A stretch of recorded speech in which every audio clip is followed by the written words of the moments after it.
For latest updates, subscribe to our channel and press the bell icon.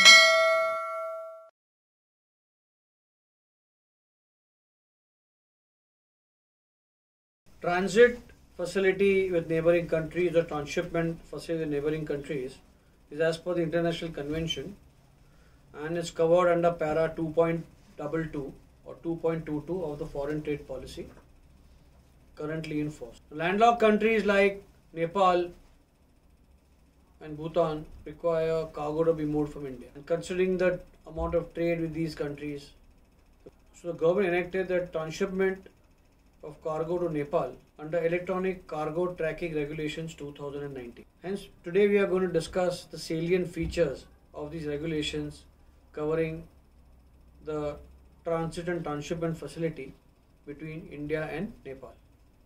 Let us now analyze the features of these regulations between India and Nepal under this particular treaty or under the international convention. These regulations have been made pursuant to section 54, that is transshipment, and also 143AA that talks about ease of doing business and trade facilitation. It is important to understand the definition that who an authorized carrier would be in case of a vessel. So in case of a vessel would be the master of the vessel carrying import goods or export goods or coastal goods, and would also include the agent who has been so appointed by the central government. Authorized train operator would be a train operator who is authorized to carry import goods and export goods. A custodian means a person appointed under section 45 of the Custom Act to act as a custodian, and this power of appointment of a custodian is vested with the PC or CC of Customs.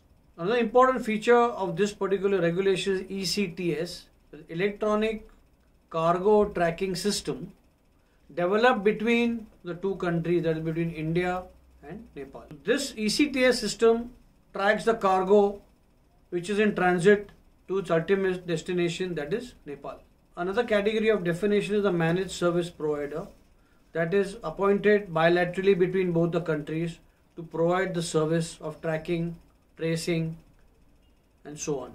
These regulations will only apply to ports of Calcutta, Haldia and Vizag from India, and Birganj in Nepal by rail, and from the ports of Calcutta, Haldia and Vizag to a place in India known as Batnaha by rail, and from Batnaha to Biratnagar in Nepal by road.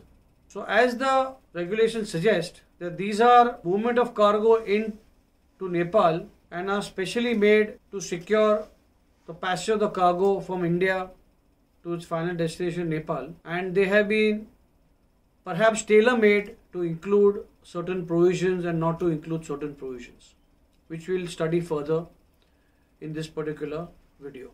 The authorized carrier will make an application to PCOCC in Form 2, which have been appended to the regulations seeking licensing as an authorized carrier. Once the PC and CC is satisfied that the authorized carrier has fulfilled all the regulations, all the requirements in these particular regulations, he will grant a permission initially for a period of 3 years. Before the expiry of 3 years, if the PC and CC is satisfied that the authorized carrier has been doing work as required under these regulations, he'll further extend it by 5 years, and in case the authorized carrier is an authorized economic operator, then by 10 years. These regulations have also been extended to the Sea Cargo Manifest and Transhipment Amendment Regulations 2020, and those who are registered in the SAM TLR Regulations 2020 are deemed to be registered in these regulations also. So the authorized carrier will declare that the goods are destined for Nepal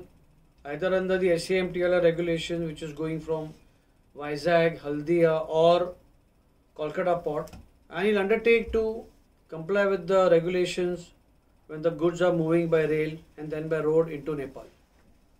And the authorized carrier will obtain the ECTS seal from the authorized provider at his own cost and expenses. Now let us see how is the movement done of the cargo from India to Nepal and what is the exact modus operandi. Once the cargo is loaded on a railway vehicle, the proper officer will ensure that the railway wagon properly sealed with the ECTS seal which has been given by the service provider. The proper officer will also ensure that all the relevant information and related information is properly entered and is available on the web application. The proper officer will endorse the three. So there will be three forms of transshipment applications here and will be endorsed by the proper officer. One copy will be retained by the proper officer and the other two copies will be given to the authorized carrier who is going to Nepal from one of the three designated ports. At the India-Nepal border, the authorized carrier will hand over one copy of the Transhipment declaration to the Indian Customs and the second copy will be handed over to the custom officer at the place of destination in Nepal. Before the containers go to the Nepal territory, at the Indian Land Customs Station will be halted at the Indian Land Customs Station for the purpose of unsealing by the proper officer. Before the unsealing is done, the proper officer will check the web application and check the integrity of the seal, and if found in order, only then he will unseal the ECTS seal. In the event that there is an alert that the sealing has not been done properly or any unauthorized sealing has been done, the proper officer will check the goods with the declaration made in the web application, and if nothing is found is irregular, then he will allow the container to pass. So something similar to section 42, that the proper officer at the land customs station will not allow that particular container to pass unless and until he endorses the transshipment application or the transshipment declaration, and upon his satisfaction that there is no irregularity and that the ECTS seal was not tampered with, and after unsealing it can be done. So this particular provision is something akin or similar to section 42, where a conveyance cannot leave without a written order. So the general bond which is being given by the authorized carrier at the time of registration will be credited and recredited at the place of transshipment, that is Vizag, Calcutta and Haldia, as a proof of transshipment done and that the goods have reached the destination in Nepal.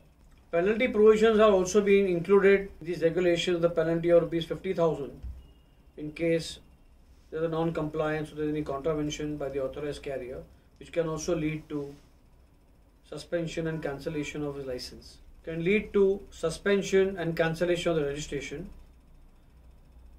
More details can be obtained from Board Circular 43 of 2020, which gives the details of the procedure.